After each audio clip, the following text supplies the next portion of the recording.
دادے والے دین کی طرف واپس پلٹا. بیٹا کہتا ہے باپ یہ دعوت دے رہا ہے, بیٹے کی دعوت کیا ہے؟ اے ابا شرک کا رستہ چھوڑ دے, توحید پر آ جا. کتنی خوبصورت دعوت ہے. یہ کہتا ہے, وہ کہتا ہے ادھر آ جا, یہ کہتا ہے ادھر آ جا, وہ کہتا ہے بیٹا ادھر آ. ابا وہ رستہ گمراہی کا رستہ ہے, وہ جہنم رسید کرنے والا رستہ ہے. میں تجھے دعوت دیتا ہوں میرے نبی کے قدموں میں آ جا, جنت کا مستحق بن جائے گا.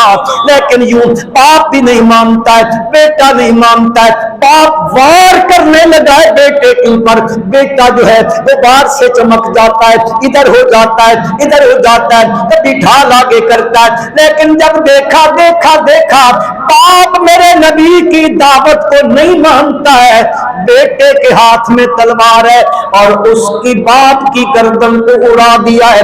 اڑانے کے بعد میرے آقا صلی اللہ علیہ وسلم کی خدمت عالیہ میں آیا. آسمان کے فرشتے حیران ہیں, حیران ہو گیا آسمان کے فرشتے. میرے پروردگار عالم نے اوپر سے قرآن نازل کیا, فرمایا لا تجد قوما یؤمنون باللہ والیوم الآخر یوادون من حاد اللہ ورسولہ ولو کانوا آباءهم او ابناءهم او اخوانهم او عشیرتهم اولئک كتب في قلوبهم الإيمان. میرے پروردگار نے فرمایا نہیں پاؤ گے تم کسی قوم کو جو ایمان لائے اللہ کے اوپر, رب کی توحید کو مانے, پھر قیامت کو مانے. نہیں پاؤ گے تم ان کو کہ وہ محبت کریں یوادون من حاد اللہ ورسولہ, جو اللہ کا مخالف ہو, اللہ کے رسول کا مخالف ہو, وہ اس سے کبھی محبت نہیں پا سکتے, نہیں محبت کر سکتے. ولو کانوا آباءهم او ابناءهم او اخوانهم او عشیرتهم, اگرچہ کہ وہ مقابل ان کا باپ کیوں نہ کھڑا ہو, ان کا بھائی کیوں نہ کھڑا ہو, ان کا بیٹا کیوں نہ کھڑا ہو, ان کی برادری کنبہ قبیلہ کیوں نہ کھڑا ہو. میرا پروردگار کہتا ہے یہ جو میرے نبی کے ساتھ آئے ہیں, جو میرے نبی کی محبت اپنے دلوں میں جاگزین کیے ہوئے, اے لوگوں سنو, اولئک کتب فی قلوبہم الایمان, یہ وہ لوگ ہیں جن کے دلوں کے اندر میں نے ایمان لکھ دیا ہے. بس میرا رب کہتا ہے اے لوگوں اگلی بات بھی سنو, یہ محبت کے میرے نبی کی محبت کے مارے ہوئے جو لوگ ہیں نا, رضی اللہ عنہم ورضوا عنہ, میں اللہ ان سے راضی ہوں, یہ مجھ سے راضی ہے. اللہ بھی راضی اور یہ کس پر؟ اللہ نے ان کی گردنیں کٹوائی, یہ اس پر راضی. ان کے بچے ذبح ہو گئے, یہ اس پر راضی. ان کو گھروں سے نکلنا پڑا, یہ اس پر بھی راضی ہیں. ان کے بیٹوں کی جو ہے وہ گردنیں کاٹ کر لوگوں نے میزوں کی سنگینوں کے اوپر یوں کھڑی کر دی ان کے سامنے, پھر بھی کیا کہتے ہیں, انا للہ انا. بولو یار, اس جملے کو سمجھ لینا. اللہ کی قسم کسی کی موت ہو جائے گھر میں اور بندہ یہ جملہ پڑھے, یہ جملہ یہ پٹی باندھ دیتا ہے, مرہم رکھ دیتا ہے دل کے اوپر. انا للہ انا للہ, ہم سب کس کے ہیں, کس کے ہیں؟ اولاد ہے تو للہ, مال ہے تو للہ. اس کی محبت ادھر نہیں ہے. حضرت شیخ عبد القادر جیلانی جانتے ہو؟ اگر ایسے نہیں جانتے ہو, 11ویں والے پیر صاحب,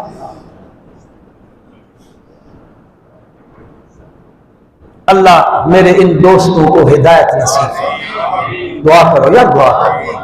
ہم کسی کی عداوت دل میں نہیں رکھتے ہیں. اللہ کی قسم محبت کے ساتھ یہ چاہتے ہیں جیسے میرے نبی چاہتے تھے, ہر بندہ جہنم سے بچ کر جنت والا بن جائے. کوئی کسی پر طنز مقصود نہیں ہوتا ہے, یا کسی کی جو ہے وہ عزت خراب کرنی مقصود نہیں ہوتی ہے. ہم تو ویسے فرقہ واریت پہ لعنت بھیجتے ہیں. ہماری دعوت کسی فرقے کی نہیں ہے، ہماری دعوت ہے قرآن اور سنت کی دعوت، کوئی اور دعوت نہیں ہے۔ بس اس دعوت کی طرف آ جاؤ۔ وہ جو پیرانے پیر ہے، حضرت شیخ عبد القادر جیلانی، عرض کرنے لگا تھا محبت ان کی نہیں ہے ان چیزوں میں جن میں ہم لگے ہوئے ہیں۔ حضرت کے پاس ایک بندہ آیا، حضرت تم ناراض ہو جاؤ گے، حضرت تعویذ فروش نہیں تھے، سبحان اللہ، بے شک بے شک۔ شیخ عبد القادر جیلانی رحمت اللہ علیہ تعویذ فروش نہیں تھے، وہ سر فروش تھے۔ سمجھے ہو کہ کوئی نہیں سمجھے ہو؟ وہ سر فروش تھے، ان کے دلوں میں مال کی محبت نہیں، میرے نبی کی محبت ہے، میرے رب کی محبت ہے۔ کبھی ملال نہیں آیا۔ بندہ کے کہتے حضرت تجارت کیا کرتے تھے، کیا کرتے تھے؟ ہاں، ہم جاتے ہیں پیر صاحب دعا کروا میں سائیکل لے لواں، ان کی دعا سے میں سائیکل نہیں لے سکتا، میرے نذرانوں سے وہ پراٹو لے لیتے ہیں۔ یعنی صاحب کہاں رہتے ہو؟ ہاں، حضرت شیخ عبد القادر جیلانی رحمت اللہ علیہ کے پاس آ کے وہ کہتا ہے حضرت وہ جو تجارت والی کشتی، وہ بادبانی کشتی ہوا کرتی تھی، وہ کشتی آ رہی تھی آپ کا مال لے کر، وہ کشتی ڈوب گئی ہے۔ حضرت نے اپنے دل کی طرف نگاہیں کی ہیں، پھر اوپر اٹھا کے کہتے ہیں الحمدللہ۔ وقفہ گزر گیا، ہفتہ گزر گیا، ایک بندہ آیا کہتا ہے حضرت مبارک ہو، آپ کا وہ بحری جہاز، وہ کشتی آپ کا سامان تجارت لے کر جٹی پر پہنچ گئی ہے، سامان اتر رہا ہے۔ پھر ادھر نگاہ کی ہے، پھر اوپر اٹھا کے کہتے ہیں الحمدللہ۔ اور اے پیر ہوندے نے میرے بھائی، مرید کہنے لگے حضرت جی یہ کیا ہو گیا، مال والی کشتی جہاز ڈوب جائے تب بھی الحمدللہ، تر جائے تب بھی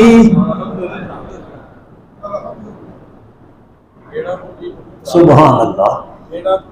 اے بیڑے والے کا اکئی کوڑ ہے، سراسر جھوٹ ہے۔ اگر کسی کے پاس اس کی کوئی سند ہو تو پیش کرے، کہاں ڈوبا تھا، شادی کس کی تھی، باراتیے کون کون تھے، پھر تم کمال دیکھو۔ اور میں قربان جاؤں اس قوم پر، کمال دیکھو، کشتی بنی ہوئی ہے، ادھر مائی کھڑی ہے بے پردہ، اور ادھر شیخ عبد القادر جیلانی ہے کہو رحمت اللہ تعالی علیہ، حضرت وہاں بیٹھے ہیں، ان کے ہاتھ میں تسبیح ہے، وہ مائی سر سے دوپٹہ اتارے کھڑی ہے، یہ کشتی ہے، اس میں لوگ بیٹھے ہوئے اور ڈھول بج رہا ہے۔ تو کیا سمجھے تم نے شیخ عبد القادر جیلانی رحمت اللہ علیہ کو؟ کیا وہ ان لوگوں سے خوش ہوا کرتے تھے؟ خدا کی قسم وہ بندہ ساری زندگی اللہ اللہ کرنے والا تھا، اور ان کے ملفوظات میں لکھا ہوا ہے، حضرت نے فرمایا مولا قیامت کا دن آئے نا، اگر میری بخشش نہ ہو تو مجھے اندھا کر کے اٹھا، اگر تو میری مغفرت نہ کرے مجھے اندھا کر کے اٹھانا۔ کیوں؟ اس لیے کہ وہاں قیامت والے دن اللہ کے نبی کا سامنا ہونا ہے۔ فرمایا اگر بخشش نہ ہوئی میں اپنے نبی کے سامنے کس چہرے کو لے کر جاؤں؟ یہ تو وہ لوگ تھے ساری زندگی لوگوں کو اللہ اللہ سکھایا، اللہ اللہ سکھایا۔ ایک مرید آیا نا، چلو بات نکل گئی ہے تو آپ کو سمجھ آ گئی تو بڑا فائدہ ہے۔ مرید آیا، 2-3 دن رہا، اس کو اپنی دستار عطا کر دی، تو میرا خلیفہ ہے، آنتا خلیفے بھی بم لگ پاؤں گے، خلیفے دی تا لینا لگیاں پہ ہندن، جیڑا چنگا لاوے وہ خلیفہ بن لیندہ، اے بڑا خلیفہ چھوٹا خلیفہ، خلافت دے دی۔ اور پرانے لوگ بیٹھے ہوئے تھے، مہینوں چلے کاٹ رہے تھے وہاں پر بیٹھے بیٹھے، انہوں نے کہا حضرت کمال کیا آپ نے، 2-3 دن ہوئے یہ آیا، آپ نے خلافت دے دی، اور ہماری خدمات تو دیکھو کتنے مہینے گزر گئے، آپ کی خدمت میں بیٹھے، آپ نے خلافت نہیں دی۔ حکمت دیکھو، شیخ کی حکمت دیکھو رحمت اللہ علیہ کی۔ فرمایا اچھا ایسے کرو، سارے ایک ایک مرغی لے آؤ، ایک ایک چھری لے آؤ، اور وہ لے آئے۔ فرمایا اب جاؤ وہاں پر اس کو ذبح کرنا جہاں دیکھنے والا کوئی نہ۔ میرے جیسے جو تھے نا مرید، انہوں نے لی اور ایک چڑھ گیا پہاڑ پر، اس نے دیکھا ادھر ادھر ادھر کوئی نہیں دیکھ رہا، بسم اللہ واللہ اکبر ہو گیا۔ کوئی دوسرا غار میں چلا گیا، اس نے دیکھا ادھر ادھر کوئی نہیں، بسم اللہ واللہ اکبر۔ کوئی جنگل میں گیا، اس نے کہا ادھر کوئی نہیں، بسم اللہ واللہ اکبر۔ کوئی دریاؤں میں گیا، کوئی جو ہے وہ نہروں کے کنارے پہ گیا، کوئی کدھر گیا کوئی کدھر گیا، بسم اللہ واللہ اکبر، کوئی نہیں دیکھ رہا۔ وہ جس کو 2-3 دن میں خلافت دے دی تھی وہ بھی واپس آیا، چھری بھی ویسے، مرغی بھی زندہ۔ حضرت نے کہا خدا کے بندے یہ سارے ذبح کر کے لے آئے، تو نے ذبح کیوں نہیں کیا؟ تو نے کہاں کیا؟ جی میں پہاڑ پہ گیا تھا۔ تو نے کہاں کیا؟ میں غار میں گیا، میں جنگل میں گیا، میں فلاں جگہ گیا، میں فلاں جگہ گیا، میں نے وہاں دیکھا کوئی نہیں دیکھتا، میں نے ذبح کر دی ہے، اور تو نے کیوں نہیں کیا؟ اس نے کہا جملہ سنو مسلمانوں، اس نے کہا حضرت شیخ آپ نے فرمایا تھا وہاں ذبح کرنی ہے جہاں دیکھنے والا کوئی نہ ہو۔ میں جنگل گیا، بیابانوں میں گیا، صحراؤں میں گیا، بر میں گیا، باہر میں گیا، سمندروں پہ گیا، میں دریاؤں میں گیا، میں پہاڑوں پہ چڑھا، ادھر ادھر میں نے جدھر بھی دیکھا وہ میرا رب دیکھ رہا تھا۔ آپ نے کہا جہاں کوئی نہ دیکھے وہاں ذبح کرنا، میں جہاں پر گیا وہ دیکھ رہا تھا اس لیے میں نے ذبح نہیں کی۔ حضرت نے فرمایا اب پتہ چلا میں نے اس کو خلافت کیوں دی ہے۔ پتہ لگ گیا آج تو خلافت اس کو ملتی ہے پیسے زیادہ، ایڈورٹائزمنٹ زیادہ کرے، وہاں خلافت اس کو ملتی ہے جس کے دل میں اللہ اللہ زیادہ ہو۔ بات کہاں سے کہاں چلی گئی تو ہم بھی پتہ کوئی نہیں، کدھر سے میں کدھر چلا گیا تھا۔ عرض یہ کر رہا تھا پروردگار عالم نے فرمایا رضی اللہ عنہم ورضوا عنہ، یہ وہ ہے ان کا میں نے سب کچھ لٹوا دیا ہے، گھر میں نے لٹوا دیے، بر لٹوا دیے، لیکن یہ کبھی میری شکایت نہیں کرتے، مجھ پہ راضی راضی رہتے ہیں۔ رضی اللہ عنہم ورضوا عنہ، پھر فرمایا اے لوگو اولئک حزب اللہ، اولئک حزب اللہ، یہ اللہ کی جماعت ہے۔ کس کی؟ صحابہ کس کی جماعت ہے؟ اولئک حزب اللہ، الا ان حزب اللہ هم المفلحون۔ سورت مجادلہ ختم ہو رہی ہے، 28ویں پارے کی آخری، یہ مجادلہ کی آخری آیت ہے، گھروں میں جا کے پڑھنا۔ اللہ فرماتے ہیں یہ اللہ کا لشکر ہے، اللہ کی فوج ہے۔ کس کی فوج ہے؟ وہ اللہ کی فوج ہے۔ فرمایا ان حزب اللہ هم المفلحون، خبردار ہو جاؤ لوگو، خبردار خبردار، اللہ ہی کی جماعت مفلحون کامیاب ترین جماعت ہے۔ عرض کر رہا تھا مسلمانوں، پروردگار عالم نے فرمایا ان کان آباؤکم و ابناؤکم، یہ 8 چیزیں ادھر رکھی ہیں، 3 چیزیں ادھر رکھی ہیں، احب الیکم من اللہ ورسولہ وجہاد فی سبیلہ، ان 3 چیزوں سے اگر یہ 8 چیزوں کی محبت زیادہ ہے، یہ کیسے بنے گی، کیسے پتا چلے گا؟ مسلمانوں ادھر ماں باپ کھڑے ہیں، ادھر میرے پیغمبر کی شریعت کھڑی ہے، ماں باپ کہتے ہیں یہ کرنا ہے، کل بھی کرنا ہے، تیجا بھی کرنا ہے، ساتھا بھی کرنا ہے، یہ نظر بھی دینی ہے، یہ نیاز بھی غیر کی دینی ہے، میرے نبی کی شریعت کہتی ہے نا نا نا، جو کچھ بھی کرنا ہے للہ۔ کس کے لیے کرنا ہے؟ اس کے لیے کرنا ہے۔ وہ کہتے ہیں یہ رواج کرنا ہے، شریعت کہتی ہے رواج نہیں کرنا، سنت پہ عمل کرنا ہے۔ آپ پتہ چلے گا محبت کا کون سی محبت زیادہ ہے۔ نبی اکرم صلی اللہ علیہ وسلم نے خود ارشاد فرمایا مسلمانوں محبت غیر مرئی چیز ہے، نظر نہ آنے والی چیز ہے، نظر نہ آنے والی چیز ہے۔ نبی پاک صلی اللہ علیہ وسلم کا ارشاد ہے، ترمذی شریف میں روایت ہے، ترمذی صحاح ستہ کی کتاب ہے، حدیث کی کتاب ہے، میرے آقا کا فرمان مبارک ہے، فرمایا من احیا سنتی۔ سبحان اللہ، ماشاءاللہ۔ میں اپنی بات نہیں کرنے لگا میرے بھائی، میں اپنے آقا صلی اللہ علیہ وسلم کی بات کرنے لگا ہوں۔ حدیث کے صحیح ہونے کی ذمہ داری بھی اٹھاتا ہوں، صحیح حدیث ہے۔ آپ نے فرمایا اے لوگوں جس نے میری سنت کو زندہ کیا فقد احبنی، پکی بات ہے اس نے مجھ سے محبت کی ہے۔ من احیا سنتی فقد احبنی ومن احبنی کان معی فی الجنہ، جس نے مجھ سے محبت کی وہ میرے ساتھ جنت میں ہوگا۔ لیکن اس محبت کا پتہ کیسے چلے گا؟ نظر تو آنے والی چیز نہیں ہے۔ آپ نے وہ معیار بھی بتا دیا کہ محبت کا دعویٰ بھلے کوئی کرتا ہے، محبت کی گھسوٹی پر پورا وہی اترتا ہے جس نے میری سنت کو زندہ کیا۔ سنت کے مقابلے میں ہوتی ہے بدعت۔ کیا ہوتی ہے؟ بدعت چھوڑنی ہے، سنت زندہ کرنی ہے۔ آج میں اور آپ بالکل اپنے پورے معاشرے پہ نگاہ ڈال رہے ہیں، آج بدعات رواج پکڑ رہی ہیں، سنتیں ختم ہوتی چلی جا رہی ہیں، لیکن ہمارے نعروں میں فرق نہیں آتا ہے، نہیں آتا ہے نا میرا بھائی۔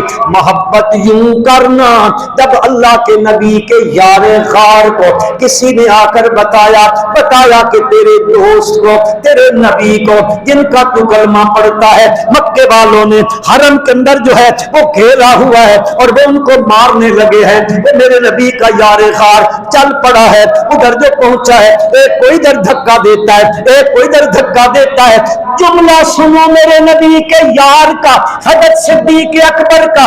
آپ نے فرمایا اے کیوں مارتے ہو میرے آقا صلی اللہ علیہ وسلم کو؟ قصور کیا ہے؟ قصور کیا ہے؟ فرمایا قصور یہی ہے اتقتلون رجلا ان یقول ربی اللہ،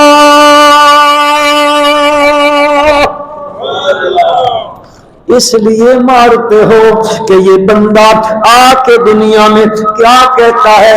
روزی دینے والا، رزق دینے والا، وسعتیں دینے والا، لجے پالنے والا، کھوٹی قسمتیں کھری کرنے والا۔ یہی جملہ کو کھوٹی قسمتیں کھری کرنے والا بری نہیں ہے، اللہ ہے۔ اس کی نفی کر، اس کا اس بات کر، ادھر لا لگا ادھر اللہ کو لگا۔ فرمایا میرے پیغمبر کو اس لیے مارنے لگے اتقتلون رجلا، اس بندے کو قتل کرتے ہو ان یقول ربی اللہ، اس کا قصور کون سا ہے؟ وہ یہی کہتا ہے میرا پالنہار۔ ذرا زور سے آپ بھی اللہ کا نام تو لے لو، میرا پالنہار، مجھے روزی دینے والا، میری مشکلیں حل کرنے والا، اے میری لجے پالنے والا، اولادیں دینے والا، آئی بلائیں ٹالنے والا، دکھوں کا مداوا کرنے والا، اے غموں پر مرہم رکھنے والا، بیماریوں میں شفائیں دینے والا، عالم الغیب، مختار کل، حاضر و ناظر، مدبر کائنات۔ اللہ نے فرمایا اے لوگوں اگر میرے نبی کی محبت ان 8 چیزوں سے کم ہو گئی، خیال کرنا فتربصوا حتی یاتی اللہ بامری، معنی لفظی یہ ہے فتربصوا، پھر انتظار کرو، حتی یاتی اللہ بامری، یہاں تک کہ اللہ کے عذاب کا امر آ جائے۔ سیدتہ اللہ شاہ بخاری رحمت اللہ علیہ یہاں پہ معنی کیا کرتے تھے، بڑا خوبصورت معنی ہے پنجابی میں، انشاءاللہ سمجھ میں آ جائے گا۔ حضرت شاہ جی فرماتے ہیں اور اگر یہ محبتیں اوپر ہیں، نبی اور اللہ کی محبت نیچے ہو گئی ہے، یہ کم ہے یہ زیادہ ہے، فتربصوا، اللہ پاک فرماتے ہیں یہ زمین میرا صحن ہے، اردو میں کہہ رہا ہوں یہ زمین میرا صحن ہے، وہ پنجابی میں کہتے ہیں اگر وہ محبتیں زیادہ ہیں فتربصوا، اللہ کہتے ہیں میرے بیڑے سے نکل جاؤ۔ بیڑا جانتے ہو صحن، یہ سمجھدار اور سیانے پڑھے لکھے لوگ بیٹھے ہو، میں کسی کے گھر میں جاؤں اور وہ مجھے کہے میرے صحن سے باہر نکل جاؤ، کیا مطلب ہوتا ہے اس کا؟ عزت افزائی کر رہا ہے نا۔ اللہ فرماتے ہیں فتربصوا، اور میرے نبی کی اگر محبت نہیں ہے فتربصوا، یہ زمین میرا صحن ہے، فتربصوا میری زمین سے نکل جاؤ، اس پر رہنا ہے تو میرے نبی کی محبت کو اپناؤ۔